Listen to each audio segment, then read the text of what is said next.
નમસ્કાર, હું છું વિક્રમ વકીલ અને તમે જોઈ રહ્યા છો હોટલાઇન ન્યૂઝ.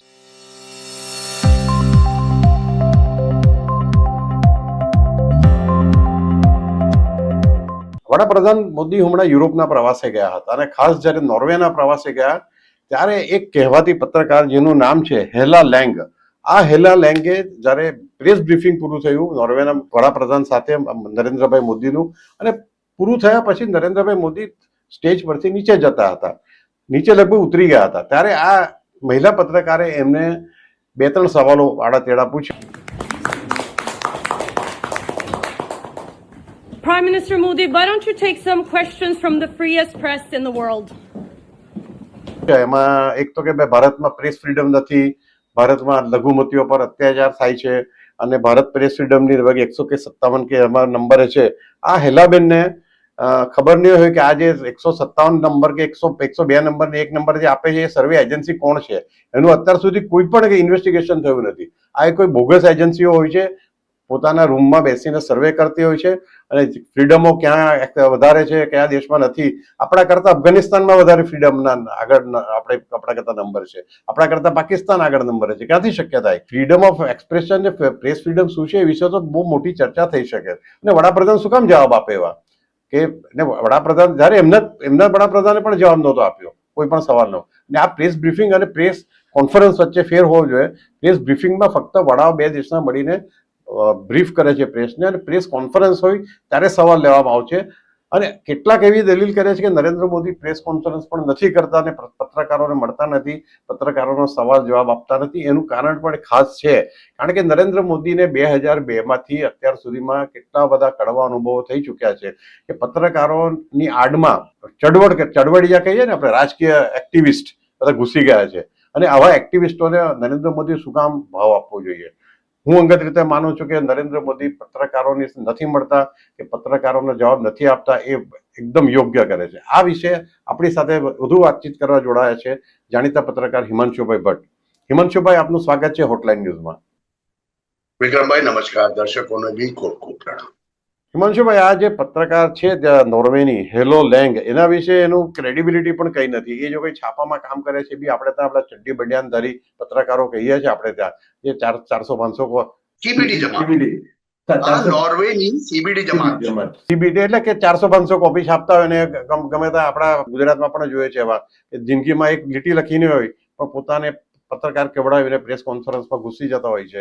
એ કક્ષાની હતી. પણ આના પછી જે થયું રિએક્શન આવ્યું હિમાંશુભાઈ, એક બહુ આપણે જો અપેક્ષિત જ હતું કે જે લેફ્ટ લિબરલ લોબી છે અહીંયા, ઇકોસિસ્ટમ છે, એ બધા એકદમ ખુશ થઈ ગયા કે જો વડાપ્રધાન મોદીને કેવા ઘેર્યા અને કેવા અમે એમને ફસાવી દીધા. અમે એટલે કે આ લોકો તો પછી પોતાની એની સાથે સંકળાવા માંડ્યા કે કેટલી બોલ્ડ પત્રકાર છે. અને લોકોને ખોલીને વાત કરીએ, હકીકતની વાત કરીએ.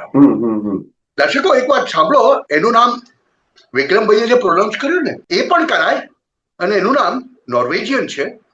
That is called Hell also. Hell land, HELLE, Hell land. Hell એટલે શું? નરક. ત્યાંથી સમજી જજો બરાબર. 27 વર્ષીય હિન્દી છે, યુવતી છે. એવા નોર્વેજિયન અખબારમાં કામ કરે છે જે અખબારનું કોઈ પ્રસ્તુતતા કે સાતત્ય નથી. પહેલી વાત એ. બીજી વાત એ કે એની પોતાની કબૂલાત પ્રમાણે, હવે સાંભળજો, એની પોતાની બીબીસીને કરેલી કબૂલાત પ્રમાણે, એ પણ એમનું જ મીડિયા છે, લેફ્ટ લિબરલ મીડિયા છે. બીબીસી ઉપર જ્યારે એનો ઇન્ટરવ્યુ કરાયો ત્યારે એને પૂછવામાં આવ્યું કે where you assign to ask the questions. કેમ કે જ્યારે રાષ્ટ્રીય નેતાઓની આ રીતે પ્રેસ બ્રીફિંગ થતું હોય ત્યારે પત્રકારોને બહુ પહેલેથી અસાઇન કરાયેલું હોય કે ભાઈ તમારે સવાલ પૂછવાનો, એ લોકો જ સવાલ પૂછી શકે. આ પ્રોટોકોલ હોય છે, રાષ્ટ્રના વડાઓ હોય. એને બહુ સ્પષ્ટ શબ્દોમાં કીધું કે ના, આ બ્રીફિંગ હતું, ત્યાં પ્રશ્નોત્તરી માટે કોઈ અવકાશ નહીં. વાર્તા પતી ગઈ. આ બન્યું, આ ઘટના બની તે સમયે તેના સોશિયલ મીડિયા પર ખાલી 400 ને કંઈક ફોલોવર્સ હતા. તે વધીને 40-50 હજાર થઈ ગયા. એમાંના કેટલાક લેફ્ટ લિબરલ ગેંગના ભારતમાંથી પણ હતા. એટલે આ હેલે ઇલેન્ડ મેસેજ છોડે છે ફોર આપણા લીડર ઓફ ઓપોઝિશન માટે, આપણા વિરોધ પક્ષના નેતા માટે, કે will you give me an interview, telephonic interview on Tuesday? મંગળવારે શું તમે મને ટેલિફોનિક ઇન્ટરવ્યુ આપશો? એ ઇન્ટરવ્યુ પણ કદાચ ગોઠવાશે અને એ ઇન્ટરવ્યુ પણ પ્રસિદ્ધ થશે. આટલા પરથી સમજ પડે છે આપણને કે કનેક્શન ક્યાંથી ક્યાં બેસે છે. એ ઉપરાંત નોર્વેમાંથી આજે પ્રેસ ફ્રીડમની વાત કરાય છે કે ભારતમાં કોઈ પણ પ્રકારની પ્રેસ ફ્રીડમ નથી, વિચારોની અભિવ્યક્તિ કરવાની એ નથી. એમાં એમણે ભારતને આ એક આખી સંસ્થા છે જેનું નામ છે રિપોર્ટર્સ વિધાઉટ બોર્ડર્સ. વર્ષોથી આ કાઢતા આવ્યા એ લોકો, આ નાટક વર્ષોથી કરતા આવ્યા. અને એ લોકોને માટે એ મીડિયા સૌથી સારું કે જે સબસિર્વિયન્ટ હોય સરકારનું, એટલે કે સરકાર તરફથી અઢળક ગ્રાન્ટ મળે અને એ લોકો સરકાર વિરુદ્ધ કઈ ના લખે, એટલે ત્યાંના મીડિયામાં કોઈ દખલ જ નહીં જોવા મળે, તે મીડિયા સૌથી સારું. ભારત નહીં, રો ડેમોક્રેસીમાં જ્યાં આગળ તમને રાજ્ય રાજ્ય ઉત્પાદ દેખાય, રાજ્ય રાજ્ય મીડિયા બદલાતું દેખાય, રાજ્ય રાજ્ય મીડિયા અલગ અલગ વાતો કરતું દેખાય, તે મીડિયા તેમના માટે ઉત્પાતી મીડિયા કહેવાય. તે મીડિયાને એ લોકો, એટલે ભારતનો નંબર જો 150મો હોય 157 રાષ્ટ્રોમાંથી, તો કતરનો નંબર 75મો. ભારતની ઉપર બાંગ્લાદેશનો નંબર 115 120મો હોય. અને મજાની વાત તો ત્યાં આવે કે જ્યારે પેલા મુલ્લા મુનીરના પાકિસ્તાનને 135મા નંબરે મુકાતું.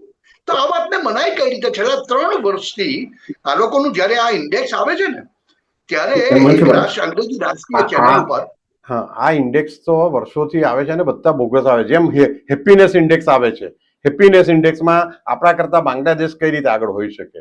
એટલે આખી આ વસ્તુ જ આખી રેકેટ છે, આ એક પ્રકારનું મોટું રેકેટ જ છે. આ લેફ્ટ લિબરલ છે અને આ બધાનો ફંડિંગનો સોર્સ જો તમે થ્રુ જાઓ, થોડાક અંદર જાઓ અને ફંડિંગનો સોર્સ શોધી કાઢો, તો અલ્ટિમેટલી બધું જ સોરોસના ફાઉન્ડેશન ઉપર જઈને અટકતું.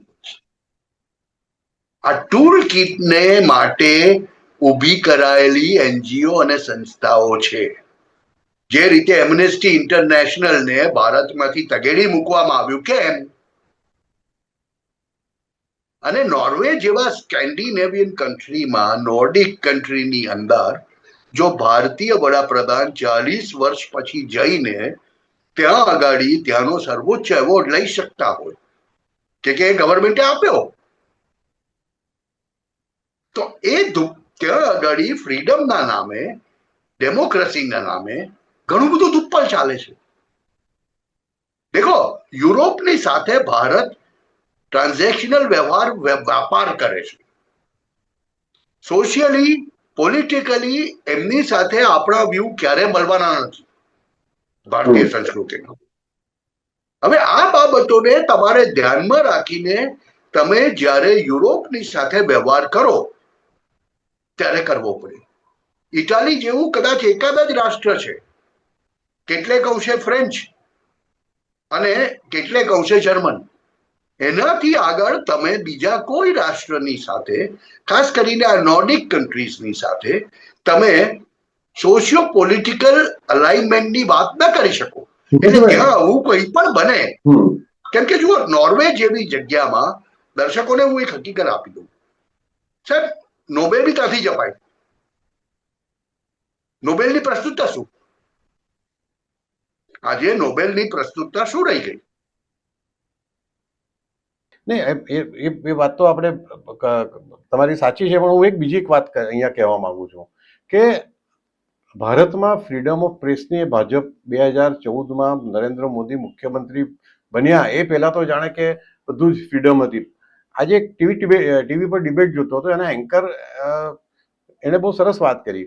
ત્યારે કોઈક ઓપોઝિશન પાર્ટી વાળાએ કીધું કે ભાઈ, અત્યારે મનમોહન સિંહ તો 200 પ્રેસ કોન્ફરન્સ કરેલી. તો આ એન્કરે કહ્યું કે ભાઈ બહુ સિનિયર પત્રકાર છે કે ભાઈ હું જ્યારે મનમોહન સિંહની પ્રેસ કોન્ફરન્સમાં જતી હતી ત્યારે અમને સ્ટ્રિક્ટ સૂચના આપવામાં આવતી હતી કે તમારે પ્રશ્નો પૂછવાના નથી, વડાપ્રધાન કહેશે એ સાંભળવાનું જ છે. આ કયા પ્રશ્નો વડાપ્રધાન, અને આટલા બધા સ્કેમ થયા કોંગ્રેસ શાસનમાં, કોલસા કૌભાંડથી માંડીને 2G 3G, તો ત્યારે પત્રકારોએ મનમોહન સિંહને ક્યારે ગ્રીલ કર્યા? એક પણ વાર બતાવો એમને કઠેરામાં ઉભા રાખ્યા તો. એટલે આ જે વાત છે આખી, ઇન્દિરા ગાંધી વખત તો બધાને ખબર છે કટોકટીમાં તો પત્રકારોને જેલમાં નાખી દેતા હતા, સવાલ કરવાની વાત તો બાજુ પર રહી.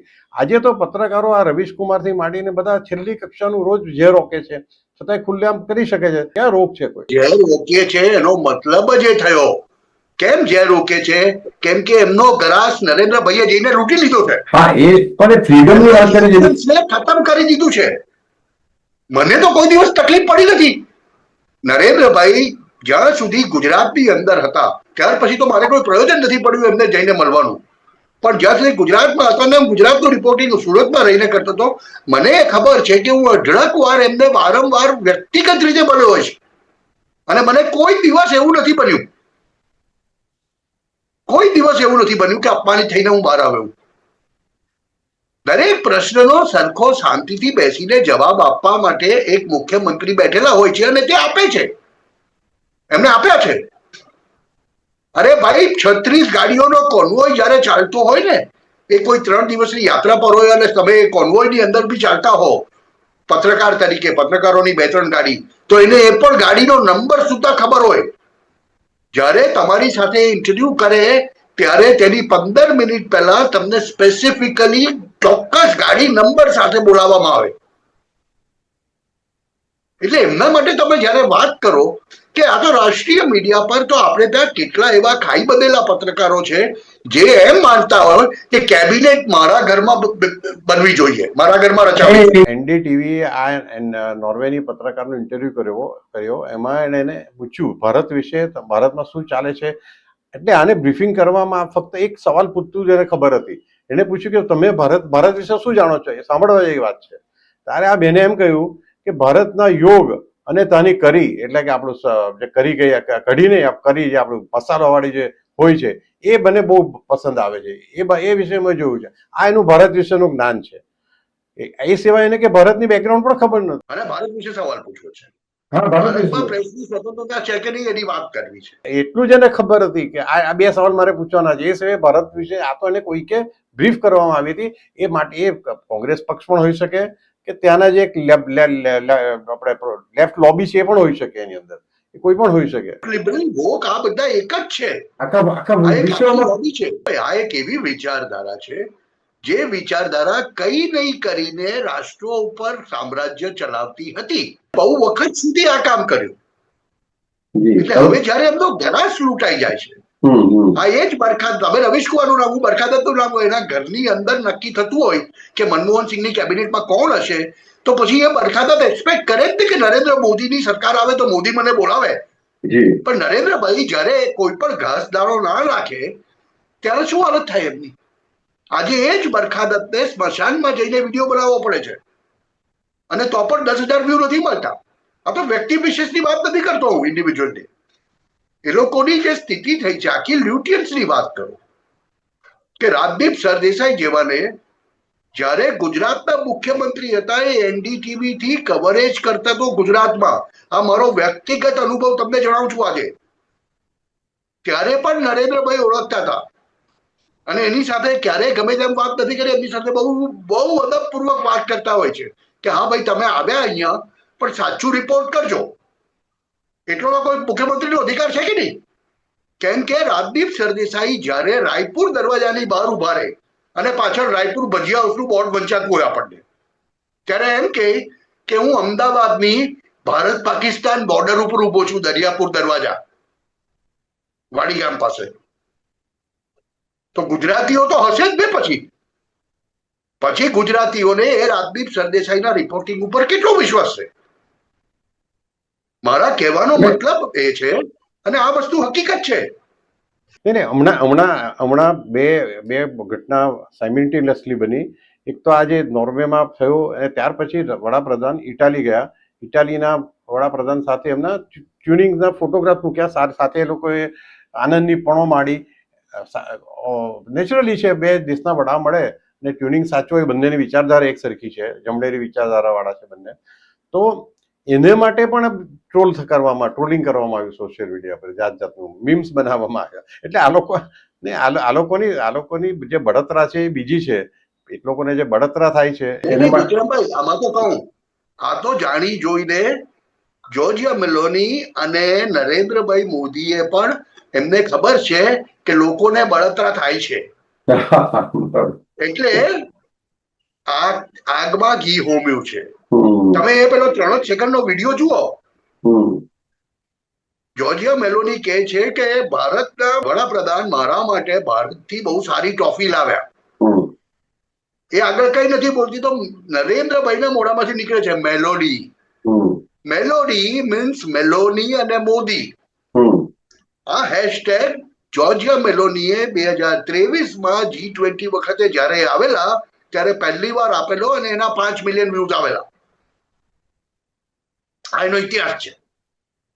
અને એ બે વચ્ચેની કેમિસ્ટ્રી કંઈક એવી છે કે જોર્જિયા મેલોની વારંવાર એમાંથી કહી ચૂકી છે, ઓફિશિયલી કહી ચૂક્યા છે કે the amount of things which I have learn from Indian prime minister, ભારતીય વડાપ્રધાન પાસેથી હું જેટલું શીખી છું એટલી મારી પોલિટિકલ કેરિયરમાં કોઈની પાસે નથી શીખી.